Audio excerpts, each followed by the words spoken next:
So, Amy, you really love animals.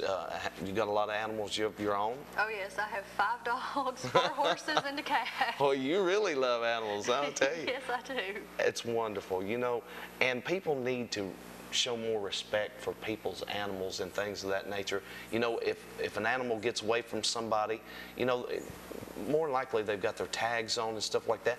Take the time and call somebody, because somebody's worrying about that animal. Yes, exactly, which brings me to our temporary shelter. We have found several owners. We've reunited several owners and their pets.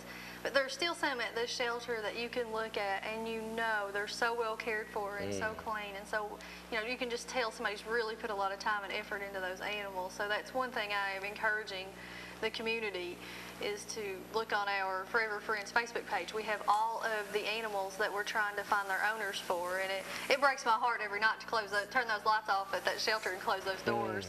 And you know somebody is wondering about that animal, because, you know, I have one that turns 13 tomorrow. Oh my goodness. And I would just die. I would be beside myself if I thought, you know, she was lost and I couldn't find her.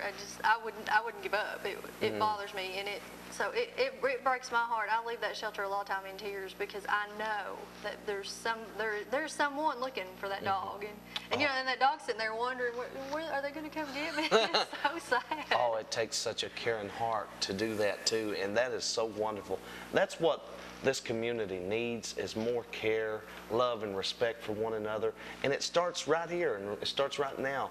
Do your part, you know, and chances are there might be some more animals up there that's lost out in the woods somewhere, you know. 6 miles of devastation, I heard. Yeah, we're getting calls still. Actually, we had 2 come in this past weekend that had, no, 3, I'm sorry. We had 3. We had 2 dogs and then a really small puppy come in this past weekend that people had found. So yeah, they're the animals, you know, that were, I guess you'd say, dislocated from the storm. They're starting to come out and starting to try to find their way back home. So it's so much work to do, and I'm so thankful for the work that you all are doing, because you're taking the time, and I'm pretty sure this is a full-time work, you know. It is. From Friday night at 12:30 until a week past the storm, Sunday a week past the tornado, I put 154 hours in. My goodness. And it was well worth it, because you're helping people, you're helping all these animals, and you're just doing your part. Yeah, and I mean, if you count those hours and then all the hours from our volunteers, you know, it's countless hours that everyone has spent, but it's worth it. If you go down there to the actual devastation sites, it's amazing, the community that's out there. It is amazing. Now, you all have a lot of volunteers on your team? We do. We have 6 board members, and at this point, I can't even tell you how many volunteers. People call every day wanting to help and wanting to do something. It's awesome the way the communities come together. It's amazing. Now, on your Facebook, is there information and things, how they can contact you and everything like that? Yes, there is. So you can just go to Facebook and type in Forever Friends? Wonderful. We'll have to check out that website. And, you know, you're doing so much, and there's so much more you can do. I mean, there's communities, and right here in our region, people can call you and talk to you if they've seen strayed animals. You know, it'd be much better to get that animal to somewhere where they can be taken care of than for a car to come along, or a semi-truck or something like that. Yes, and that's heartless, you know.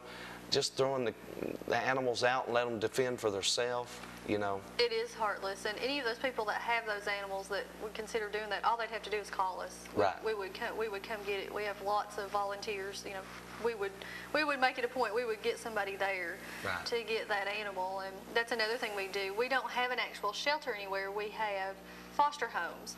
And before the storm, the last count I had, I think we had 28 animals in foster care. Oh, that's wonderful. So, yeah, it is wonderful, those people that are willing to open their home up and let those animals stay with them till we can find a home. You know, it's like I said before, to a lot of people, these animals are so close. They get such a closeness with them, and if anything should happen to them, or if they get sick, I mean, it just makes them hurt all over. They hurt when their animals hurt. Yeah, they're my, my best friend is a Great Dane. You know? Oh. That's how I look at it. My best friend is a Great Dane. Oh, that's wonderful. You can't, and it is unconditional love. There is no more, the way I feel, there's no more pure form of love. It's unconditional Right. with that animal. Well, down in the tragic area, I'm pretty sure that all the fences were tore up, and cows got out, and Yes. horses got out, and just all types of animals, goats, and just everything.